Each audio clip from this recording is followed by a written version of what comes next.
Salut à toutes et à tous. Bienvenue sur la chaîne La Lumière du Monde.tv.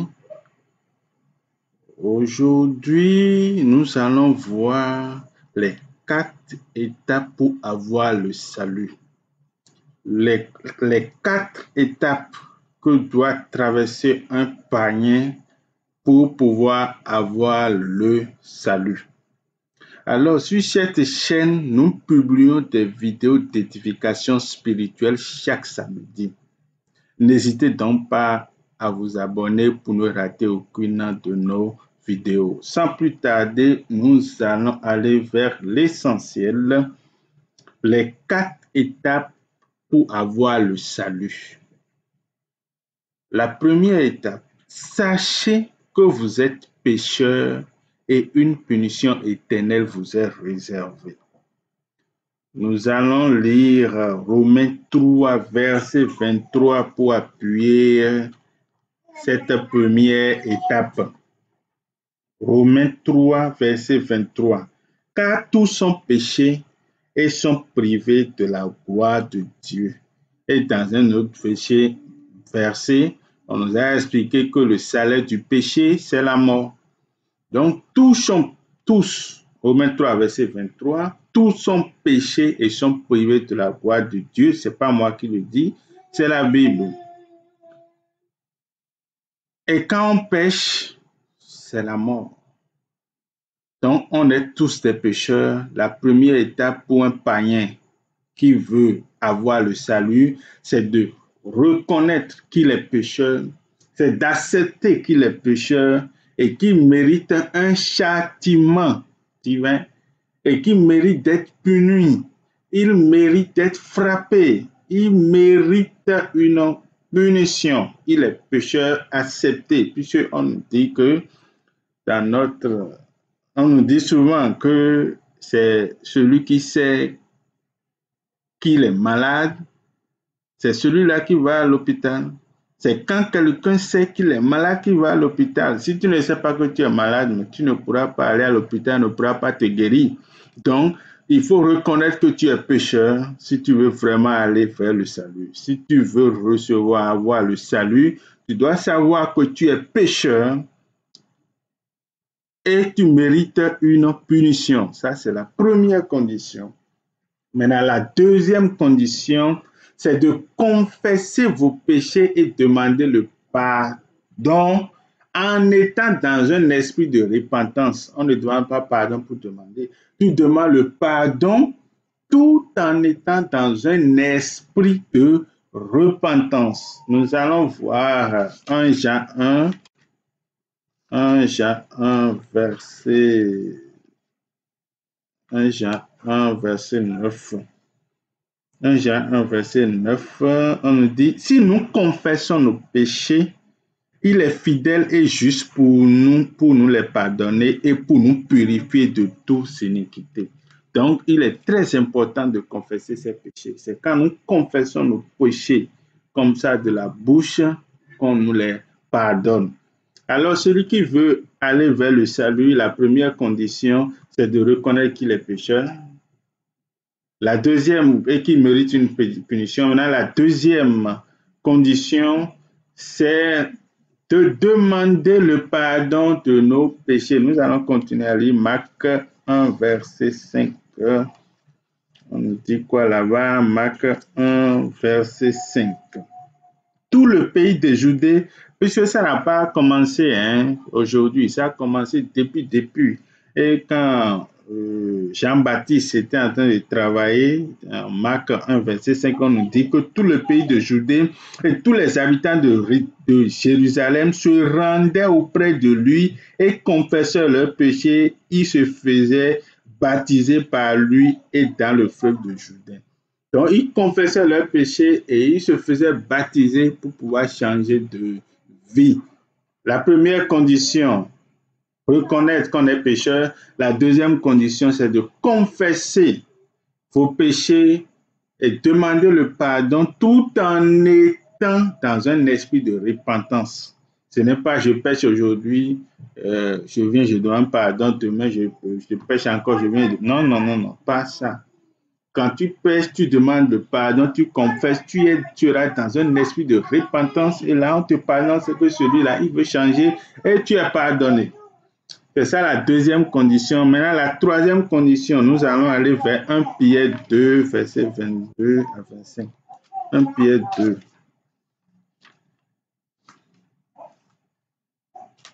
1 Pierre 2, alors là, nous allons lire rapidement 1 Pierre 2, verset 22 à 25.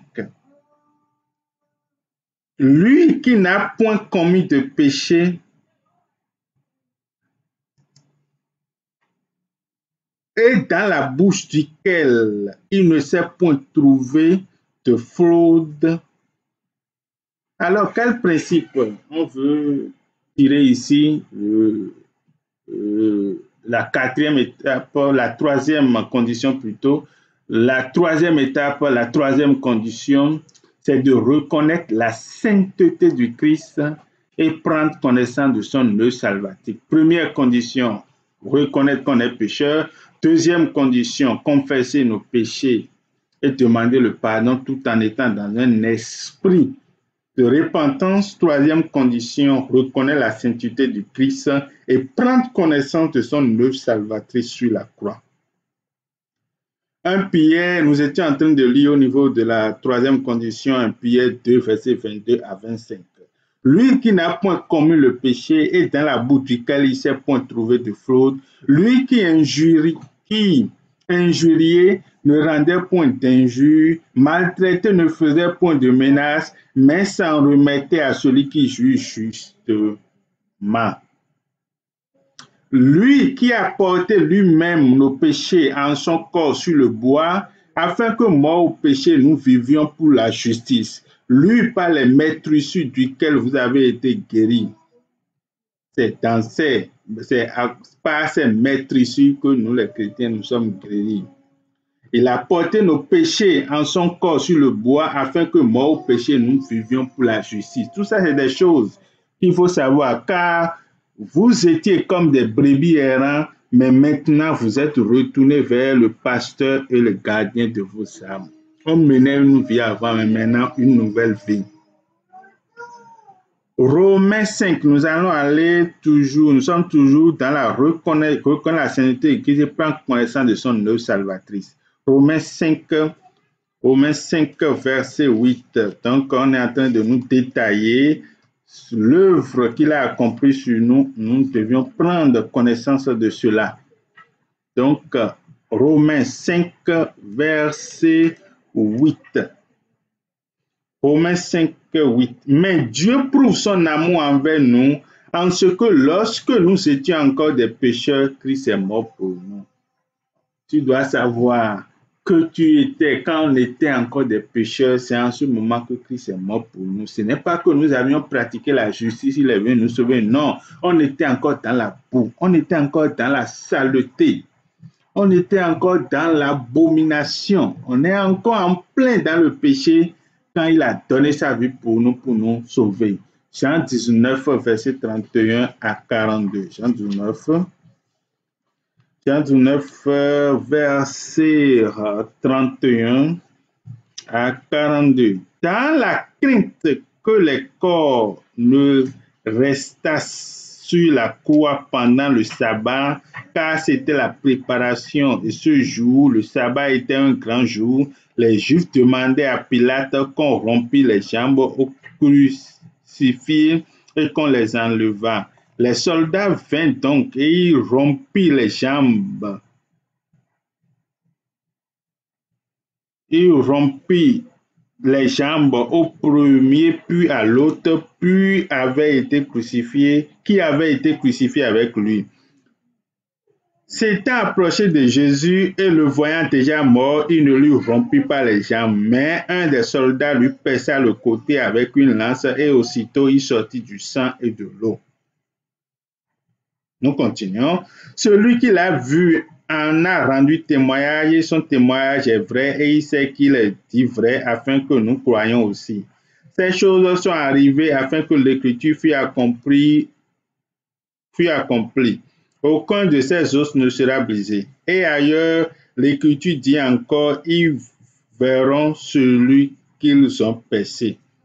Après cela, Joseph d'Arimathée, qui était disciple de Jésus, mais en secret par crainte des Juifs, demanda à Pilate la permission de prendre le corps de Jésus, et Pilate le remit. Il vint donc et prit le corps de Jésus. Nicodème, qui auparavant était allé de nuit vers Jésus, vint aussi apportant un mélange d'environ 100 livres de myrrhe et d'aloès. Il prit donc le corps de Jésus et l'enveloppait de bandes avec les aromates, comme c'est la coutume d'ensevelir chez les Juifs. Or, il y avait un jardin dans le lieu où Jésus avait été crucifié, et dans le jardin, un sépulcre neuf où personne encore n'avait été mis. Ce fut là qu'il déposait Jésus à cause de la préparation des Juifs, parce que le sépulcre était proche. Nous allons tout lire pour que nous puissions savoir que Christ est véritablement mort pour nous.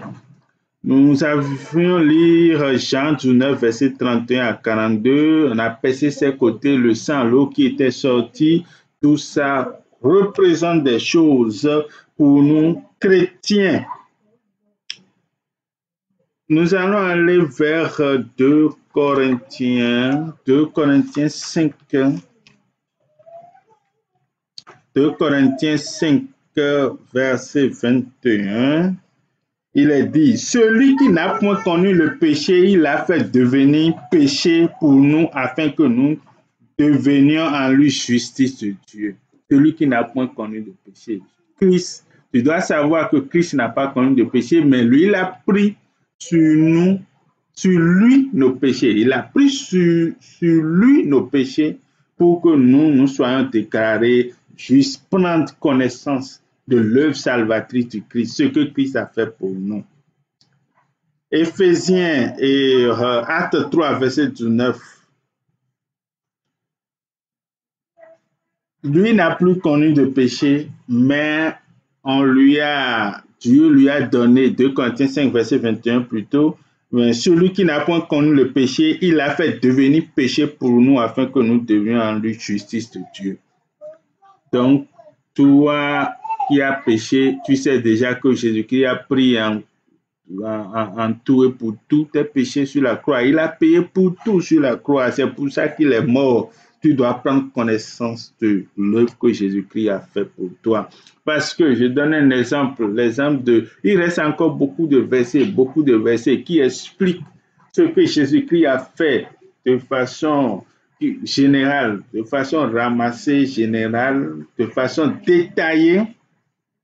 Il y a beaucoup de versets qui en parlent et qui détaillent ce que Jésus-Christ a fait pour nous. Mais nous n'allons pas lire tous ces versets. À 3 versets 9, Éphésiens 1, 7. Il reste beaucoup d'autres versets.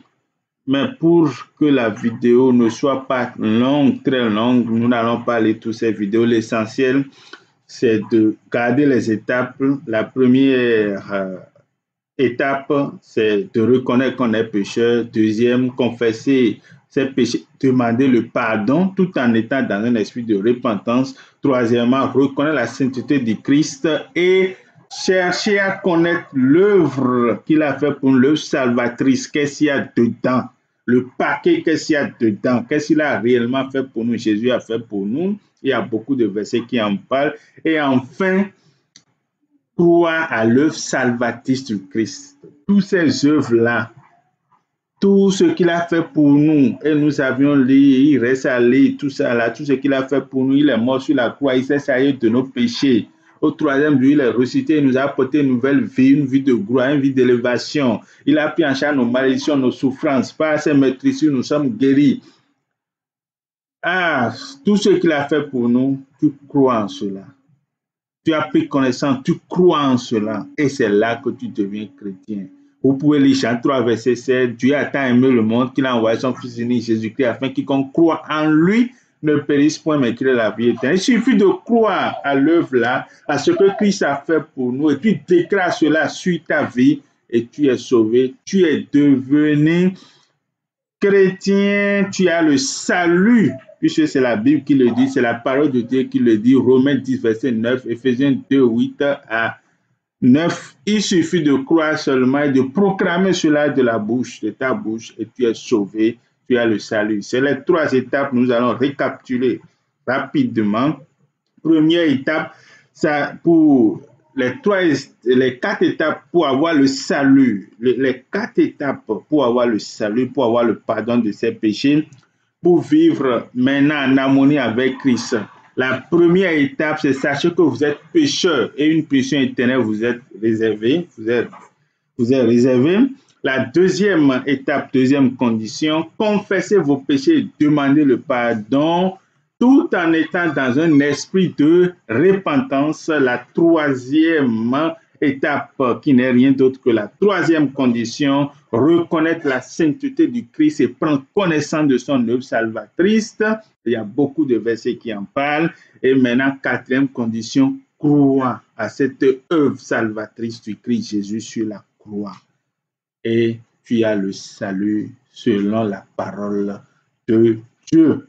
Alors que l'Esprit de Dieu vous bénisse, qu'il nous bénisse et qu'il nous inspire davantage. Si vous n'êtes pas encore abonné à cette chaîne, alors n'hésitez pas à le faire. Chaque samedi, nous publions de nouvelles vidéos d'édification spirituelle et de compréhension biblique. Merci et au samedi prochain.